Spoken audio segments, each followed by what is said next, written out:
I get this, it's nighttime in New York City and it's still disgustingly hot out. Look at this. Chat, is this even real? 81 degrees. Feels like 87. Disgusting. It's hot as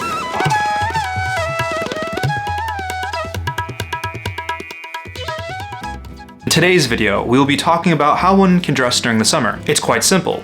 I have broke this down, my thoughts and ideas, my theories, my philosophies, in a very simple structure that one can follow. So it does not matter how old, how young, how dumb, and if your frontal cortex is even developed at this point, you will be able to follow step by step how to do that. But before I even get into this video, I must cut my hair. Yeah, let's go get the haircut.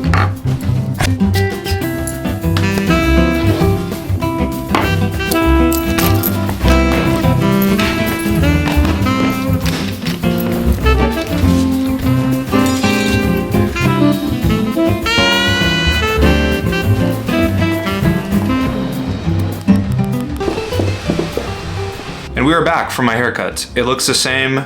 Don't tell me that in the comments. I already know.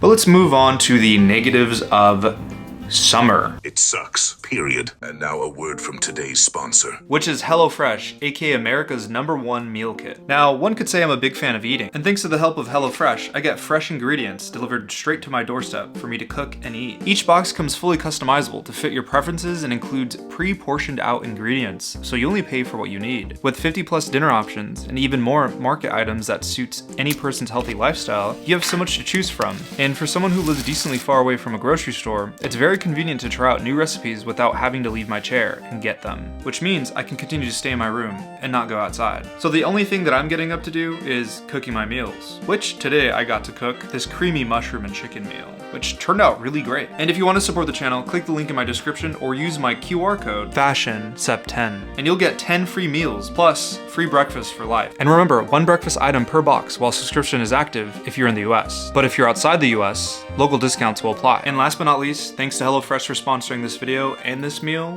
Now let's get back to that video. Location. Some areas get hotter than others, more humid or drier, so a lot of advice can vary from person to person, so take my advice to what applies to you. Materials.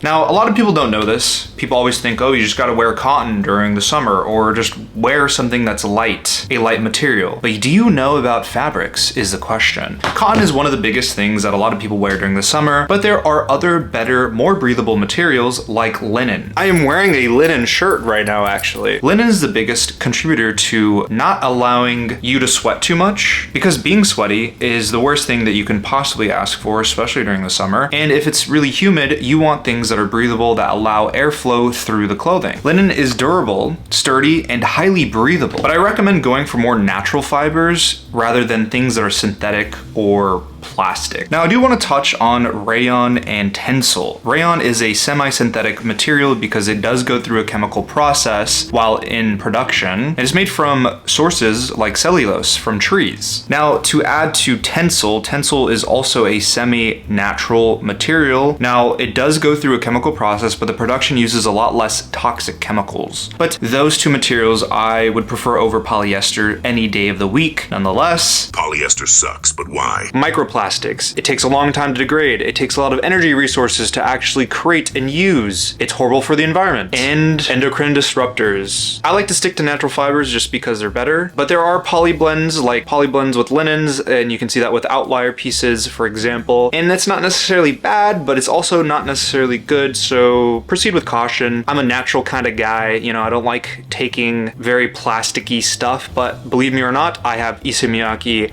pleated pants. Those have polyester in it. I think they're 100% polyester. Correct me if I'm wrong. There are pieces that I do have in my wardrobe that are polyester, so, you know. Now, part of my theory here is that you should prioritize materials because they matter so much more than most of the other things down the list. If you wear leather during the summer, you're gonna be sweating, it's gonna be disgusting. It does not matter how you put it on your body, how you use proportions, how you use what silhouette it's being utilized in, it's gonna be gross because it's not breathable. But during the winter, leathers are great, but they are not breathable. Overall, linen, cotton, tencel, and rayons are going to be your best friend during the summer. And now I can move on to the next subject, light layering.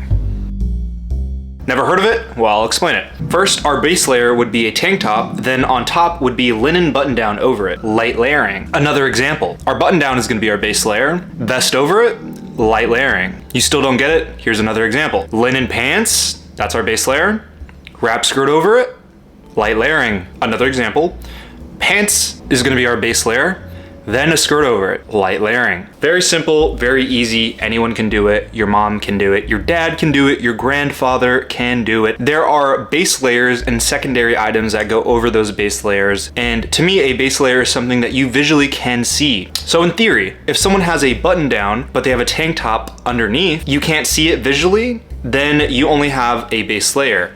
People are like, well, wouldn't that be considered light layering? Not necessarily. With light layering, you need to physically see the items in a visual sense, and if you can't see them, then you're not light layering. Now, light layering doesn't just stop at the top of your body, on the upper body. It can also go down below. Now, I know this might trigger some people. I know this might be a little bit controversial, but wearing skirts over pants is really cool. I really like doing it, but if that's a little bit too outrageous, too adventurous, then I recommend trying a skirt attachment. Something that you belt and it's like a half skirt sort of situation. Those are really cool. Funny enough, we are currently making a skirt attachment where it's a belt situation where you kind of wrap it around your waist and you attach it, and it creates a very nice break in material as well as just the texture in general through the outfit. I usually wear this during very hot summers and or during the winters because again, it's something like a vest to me personally, and that's why I put it under light layering. It's an item that you can utilize during any season, but it's an item that helps break up the outfit, makes the outfit a little bit more interesting, and also just feels like you just added a dash of cinnamon into a nice coffee, and it's a nice surprise when you drink it. I do think that that level of dedication of possibly pushing yourself down the route of something that might make you a little bit uncomfortable is only going to push you further down the route of being a better person. Yes, summer silhouettes.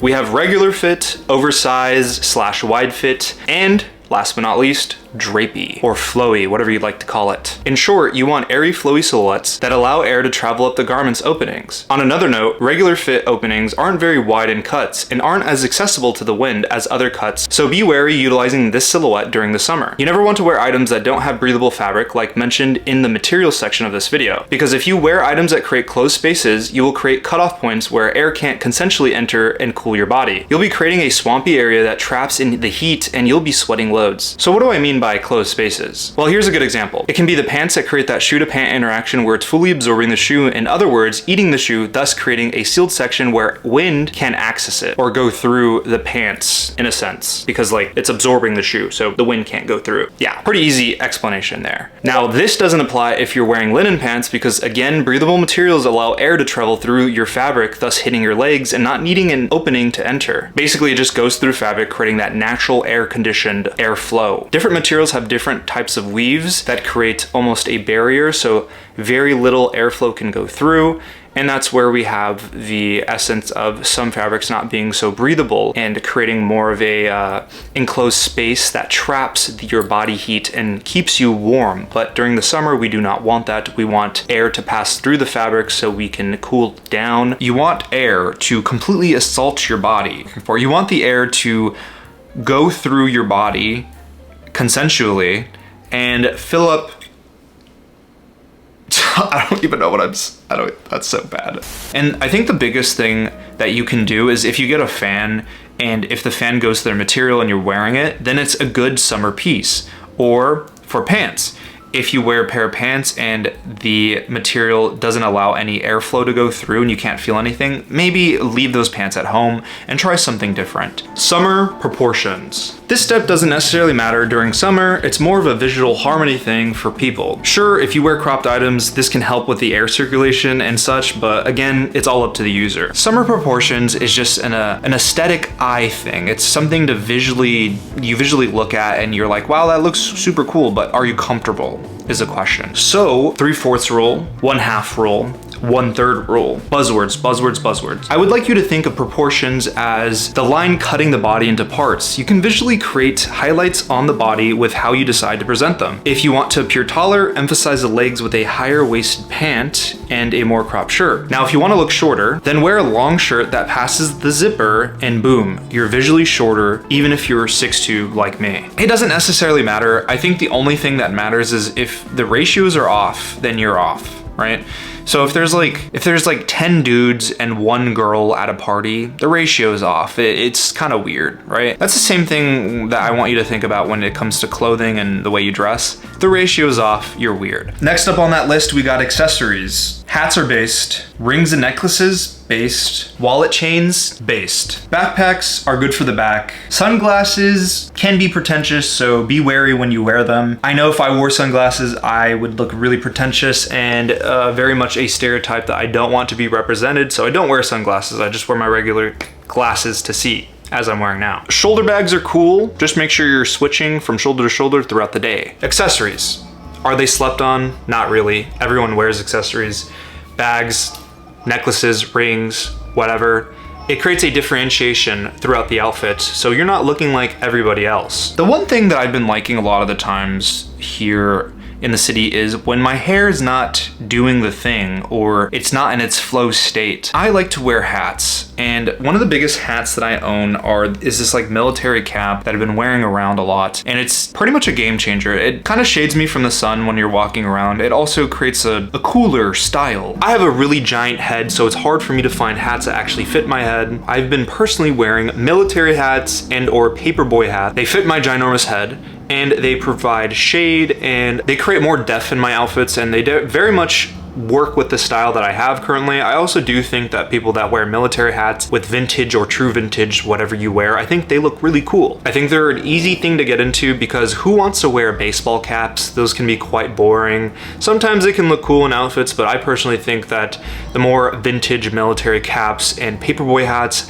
have more depth and they look really cool. And they're really fun to see when I see people wear them, especially with different people's styles to mine. So when you're looking for hats online, because this is one of the biggest things that I definitely recommend is when you're looking online, know your measurements of your head or ask for the circumference of the hat, and you'll know if that hat will fit you. That's only if you have big head problems. I have a big head problem, and it's probably because of all the hair that I have on my head too as well. That kind of determines on what types of hats I can wear. Same thing with beanies, like I stretch them out or they're just too tight on my head. I have a big head, so it's kind of the biggest things for me. Summer colors. You can wear whatever you want, just avoid direct sunlight. Pretty simple rule. The reason why I like wearing black is because black hides sweat stains, and when you wear grays and whites, light blues, baby blues, you can see sweat stains when you're walking around. I just like wearing black, and personally people ask me, how can I live when it's super hot? I just don't stand in direct sunlight, as I don't like the sun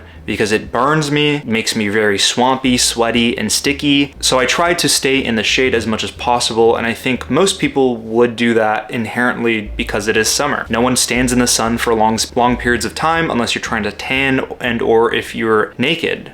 Sunbathing, sunning. But the thing is, darker colors absorb sunlight more than lighter colors and or like white that kind of reflect the light off and keeps you cooler. But again, proceed with caution. It's up to you, the wearer.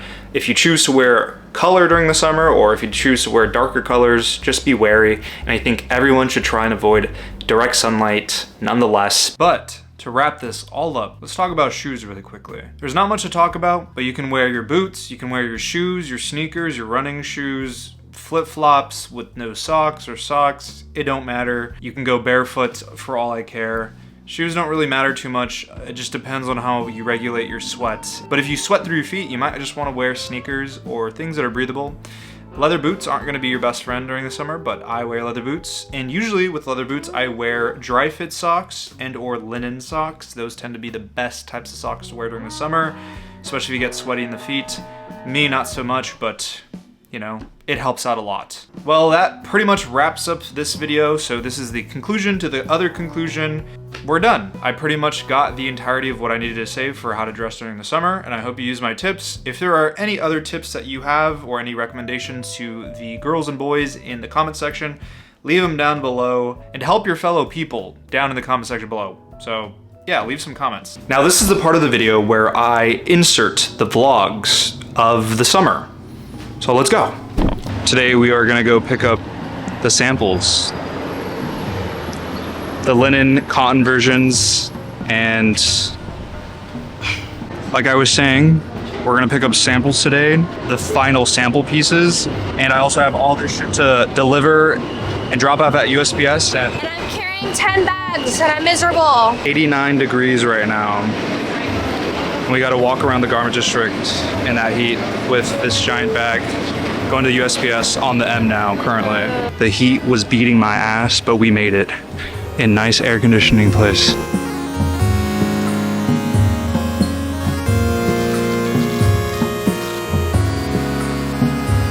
Free smokes, cigarette, and a hat.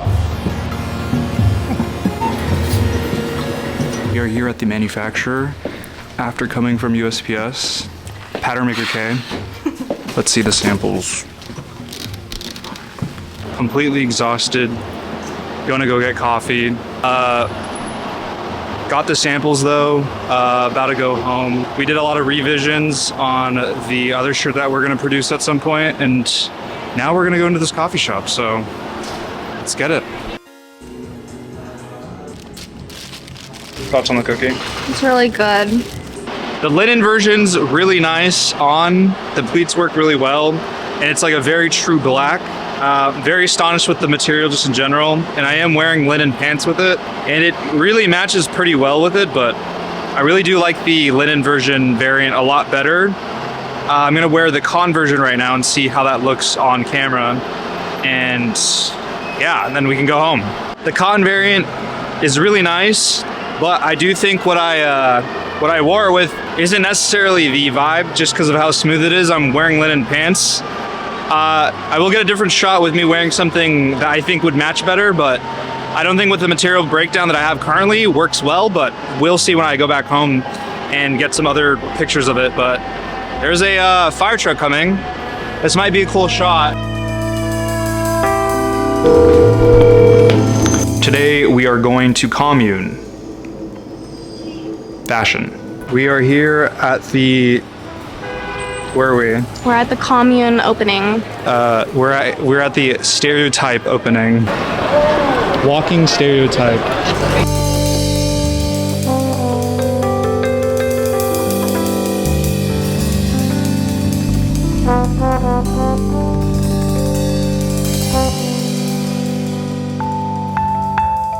So if I haven't mentioned the store already, the name's called Commune. You can go catch it out in Manhattan. It's a pretty cool store. It's really interesting design, and they hold a lot of cool different designers that I actually personally like Black Merrill and Professor E. I'm not entirely sure how long they'll have like most of these clothes there, but it's definitely a vibe. I recommend checking it out for the fashion crawl of clothing stores. There's a company called Dia Nam that they have there, and I was able to smell the white rice, which was really good. And they have another fragrance called what? The Vietnamese coffee one is also really good smelling. So yeah, go check it out. And a huge shout out to the Patreon. Yeah, love you guys. Make sure to watch one of these videos that pop up on the screen, and videos every moment I feel like making a video. We'll see when the next one pops in. So I hope you enjoyed this one. Until next time.